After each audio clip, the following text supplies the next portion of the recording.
L'instant mag de Magali Barthès. On va procéder au tirage au sort. On va placer dans le tableau les têtes de série numéro 1 et 2, qui sont Hubert Urchak, tout en haut sur la ligne numéro 1 et sur la ligne numéro 32, Grigor Dimitrov. Malgré les absences de Yannick Sinner et d'Alexander Zverev, cette année encore, le plateau sportif de l'Open 13 devrait offrir au public de belles confrontations.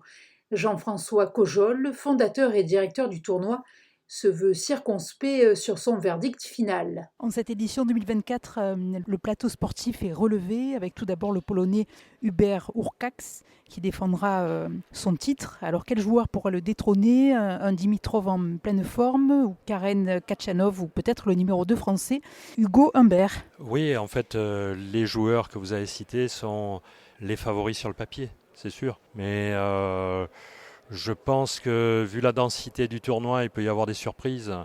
Il va y avoir un très très gros deuxième tour avec Korda Dimitrov. Il peut y avoir aussi Andy Murray Musetti dans les gros matchs. Il y a Auger Aliassime qui a eu une saison un peu en dents de scie, mais ne l'oublions pas, l'année dernière, à la même époque, il était numéro 7 mondial. Donc aujourd'hui, il est 20e ou 25e. Voilà, il y a un tableau dense. Sortir un favori, vraiment, je ne peux pas vous dire. C'est vrai que bon, j'ai un faible pour un joueur comme Dimitrov, mais j'ai un faible aussi pour un joueur comme Korda, qui est capable de haut exceptionnel et de bas dramatique. Donc ça peut faire un très très gros match et éventuellement un vainqueur. Mais bon, je dirais que Hugo Humbert aussi sur sa lancée en ce moment joue très très bien, notamment sur ce type de surface. Donc pourquoi pas la surprise française avec Hugo Humbert. Mais un Hurkacz ou un Dimitrov ont l'air quand même un peu plus solides. On verra, comme les premiers tours sont délicats et que souvent les niveaux de jeu justement se nivellent sur les premiers tours. Un joueur qui a la réputation, un meilleur classement est plus fort lorsqu'on avance vers les phases finales. Donc tout peut se passer dès les premiers tours et mercredi, jeudi vont être déterminants pour la suite du tournoi. Et puis il y a le régional de l'étape, Benjamin Bonzi. Bien sûr, Benjamin, bon, il sort aussi d'une saison un peu chaotique avec des blessures, comme d'ailleurs Denis Shapovalov, qui était pareil dans le top 15 mondial, à qui, à ces deux joueurs, j'ai donné des invitations. Mais voilà, ce sont des joueurs.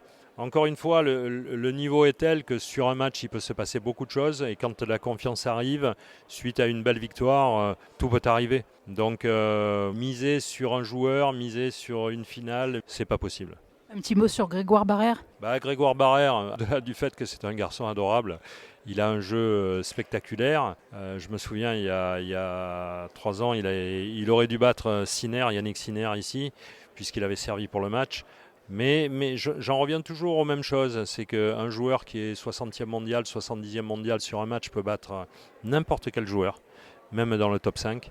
Donc après, c'est sur la durée. Mais voilà, il joue Davidovich Fokina, qui est 22e ou 23e mondial, 23e mondial.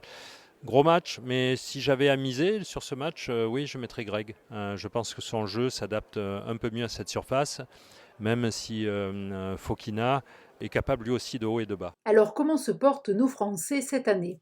Finaliste du tournoi l'an dernier face au Polonais Hubert Hurkacz, Benjamin Bonzi, 126e actuellement au classement ATP, la joue modeste. Gagner le premier tour déjà, ça sera bien. J'arrive sur un début de saison un petit peu compliqué, mais je retrouve un tournoi que j'affectionne et qui m'a réussi par le passé. Donc je sais que j'ai des bons souvenirs là-dedans et j'espère que cette saison s'enclenchera dès lundi. Mais voilà, ce qui est sûr, c'est que j'ai envie de bien faire ici. Même état d'esprit pour Grégoire Barrère qui pointe au 104e rang ATP. Oui, je me sens plutôt bien. J'ai eu des bonnes sensations cette dernière semaine. Donc en venant ici, je me sens plutôt en confiance. Donc voilà, on va prendre quand même les matchs les uns après les autres. Le tableau est relevé. Donc j'ai un bon premier tour à jouer. Ça va être un match intéressant à jouer. Donc voilà, je vais d'abord me focaliser sur ce match-là.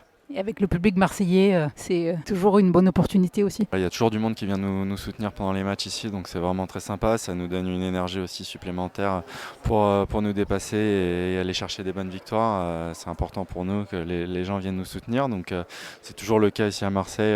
Donc c'est toujours un plaisir pour moi de venir jouer sur ce cours-là. Et les Français, que pensez-vous du tirage au sort pour les Français?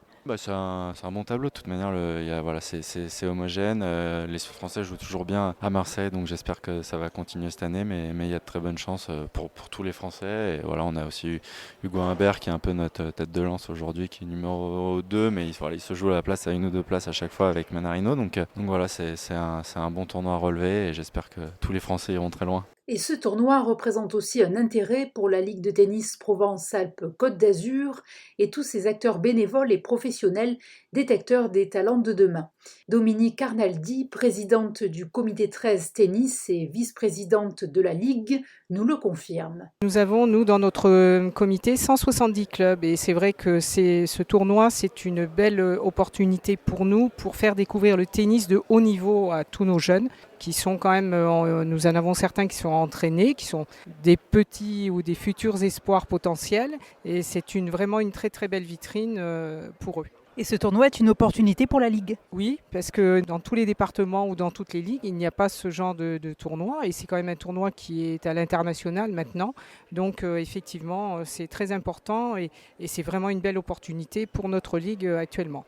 Et si dans le sport de haut niveau, la sanction peut être impitoyable, l'Open 13 côté coulisses est évidemment aussi un challenge pour la recherche de partenaires. Jean-François Cojol, rodé à ce genre de défi, peut en témoigner. On a toujours un peu des scrupules à remercier ou à parler des partenaires ou des sponsors parce qu'on se dit oui, il y a le côté mercantile, le sport c'est l'amateurisme. Non, pour monter un événement, il faut de l'argent.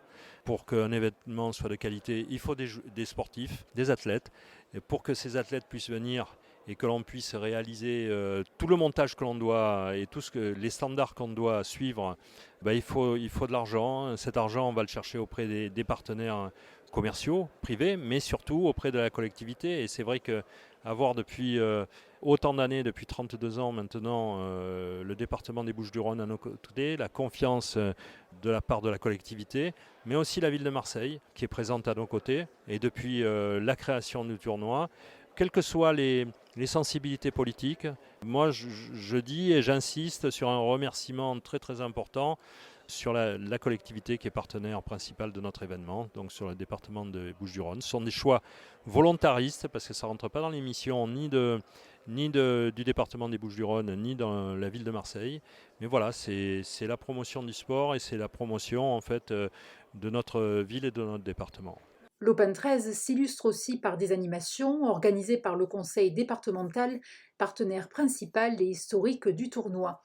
Thierry Santelli, délégué au sport pour tous, au handisport, au sport santé et à la promotion du sport féminin, nous précise les temps forts du programme de la semaine. C'est le but recherché lorsque nous avons souhaité continuer notre partenariat pour la 33e année. Ça fait 33 ans que l'institution est aux côtés de l'Open 13.